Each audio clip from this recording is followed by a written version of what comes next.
Welcome to Crypto West Coast, where we discuss everything crypto from a Canadian perspective. Today, we will look at taking your cryptocurrency off of an exchange.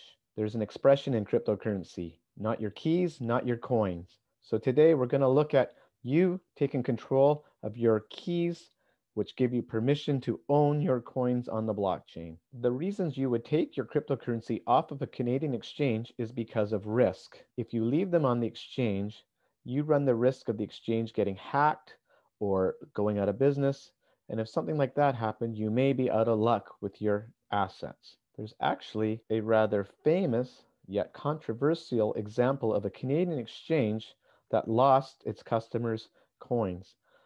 The company was Quadriga Fintech Solutions. The CEO of that company mysteriously died in India in 2019, and he was the only one who had control of the keys in which protected the assets that investors had given to them. And so when he died, so did control of all the cryptocurrency that they held, and the customers were out of luck. Now, since then, many cryptocurrency exchanges have gone through processes to better protect coins, have better systems in place to protect their customers' coins, and there are government regulations that manage how these companies do business. Now, if you take control of your own cryptocurrency, you may run the risk of losing them through such things as fire, theft, damage, forgetfulness. So there is a risk no matter which way you go. So you need to learn what the risks are and make your decisions from there. On a previous video, we looked at two exchanges, Exchange A and Exchange B. We looked at the advantages and disadvantages of each. We discovered that Exchange A had a smaller spread, the difference in price between the buy and the sell compared to Exchange B. However, Exchange B had free withdrawals, whereas Exchange A, there was a fee. If you were withdrawing Bitcoin, for example, it was a 0.0005 Bitcoin or $22.11 based on the current price of Bitcoin. So today we're going to look at taking these coins or withdrawing them from an exchange. Remember, you might not want to take your coins off an exchange. If you only have a few $100s worth of coins, it's probably not worth your time to take them off the exchange. It's not worth the value, and you might just want to leave them there. If, however, over time you find that you are accumulating more value in assets, this comes the time where you might want to consider taking them off the exchange and holding on to them personally. There are basically two things you can do with your coins.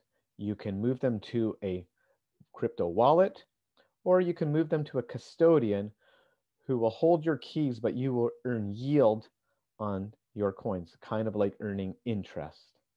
Let's talk about wallets. This is an example of a paper wallet.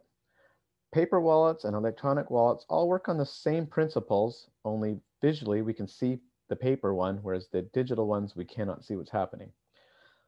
All these wallets have two addresses. It has a public address. This is the public address on the left, and this is the private address on the right. Public addresses are exactly that. They are public. Think of it as a bank account. If someone were to send you funds, you would give them your banking information and they would send their funds to your account, and then you would hold the funds. The same thing happens in cryptocurrency. If you want someone to send funds to this address, you would give them your public address. If you wanted to move your coins from a crypto exchange to this paper wallet, you would share this address. Now, these barcodes are scanned using our phone's camera or our computer's camera, or if you notice down below, there's the letters and numbers associated with this barcode. This is your address. Also notice that the private key is much longer. These addresses are generated through cryptography, and that's where we get cryptocurrencies from. It's a computer process that mixes these numbers up and generates these numbers, which are very hard to copy or steal or hack. And that's why the private key, it's a much more complex series of letters and numbers, because it's that much more difficult to try and crack the code here. Now, your private address is exactly that, private, or your private key. This should not be shared with anyone. Whoever has this private key has control over what assets are associated with this public address. Like I said, these are linked together through cryptography. So you keep your private key private. So if you were to move your assets, you would simply go to your exchange. There's plenty of videos that will show you how to do this. You would go to withdrawal. You would uh, in the exchange, you would give the information about your public address. Often you use, if it's your computer, you use your computer camera. If it's your phone, you use your phone's camera. It scans us in, it knows what address it's sending to. You enter the amount of funds you want to send to the address, click send, and it goes through the process of sending it. Now, this paper wallet has an advantages and disadvantages. The advantages are it's free. It will not cost you anything to produce a paper wallet. The disadvantages, though, are it's paper. Paper rips, paper burns, paper gets water damage. So you need, if you're going to choose a paper wallet, you need to be careful, but you need to be careful with anything we do here. I've used a paper wallet. I found it a little bit more cumbersome than a digital wallet, which I'm going to talk about next. The next wallet we are going to discuss are hot wallets.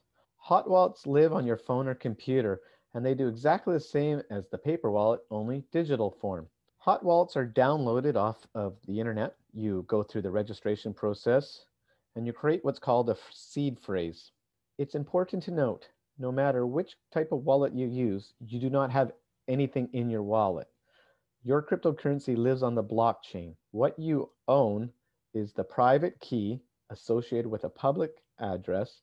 So anything that's in that public address, as long as you have the private key, you control those assets. When you sell them, when you put them back to an exchange, now the exchange has control of those assets.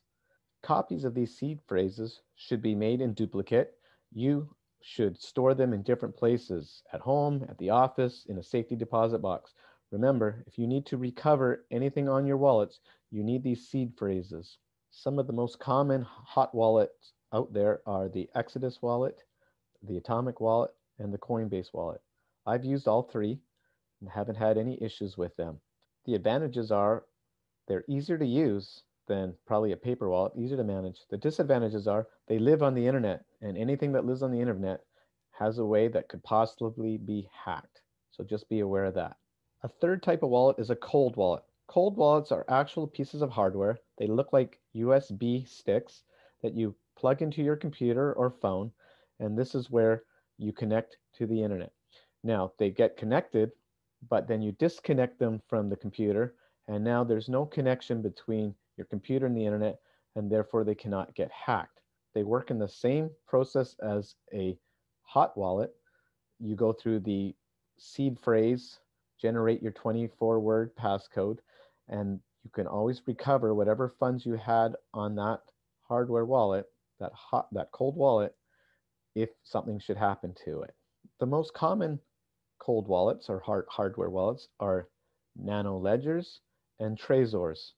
I actually own both, which is good. I can spread out my assets so they're not all in one spot. There is another option where you can move your coins.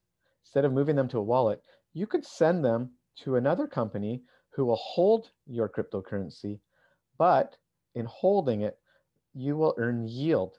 Think of it as putting your money in the bank. There are companies out there that lend cryptocurrency, and when they lend cryptocurrency, they charge interest, and they pay the interest back to you if they are using your coins. Now, not your keys, not your coins. You are giving custody to someone else, but the payoff is you are earning yield. I use Celsius Network. I like to invest in people, and the gentleman, the CEO of this company's name is Alex Mashinsky, and he does an AMA every Friday on YouTube, but his company takes your coins and you earn yield. So if you had Bitcoin right here, you could earn 5.10% yield on your coins annually, and other examples on the screen. Another company is BlockFi. They also generate yield on your coins that you lend in their sites. You can see here, Bitcoin, they have different levels I see, but 6% or 3%, I guess it depends what tier you're in. I do not use BlockFi, but that's one example that I've heard on the internet. Another company is called Voyager. They're actually a Canadian company. Now they're not operating in Canada yet. They said they will be by this year, 2021. But as you can see, there's also yield to be earned on Bitcoin, for example, 6.25% interest. So as you can see, besides wallets, there are other places you can send your coins that can generate a yield. I do use Celsius Network. I do earn each week. I get an email stating how much money I've earned in US dollars. So it is advantageous to me. I'm finding it valuable, and I'm sharing this information with you. Again, not advice, just sharing information. Well, there you have it. Hopefully, you've learned something that can be done if you own cryptocurrencies. Remember, every situation is different. You need to do your own research, but this just gives you the basis of making your decisions. There's plenty of websites and YouTube videos that you can go to learn more information. I hope you enjoyed the video, and we'll see you in the next one.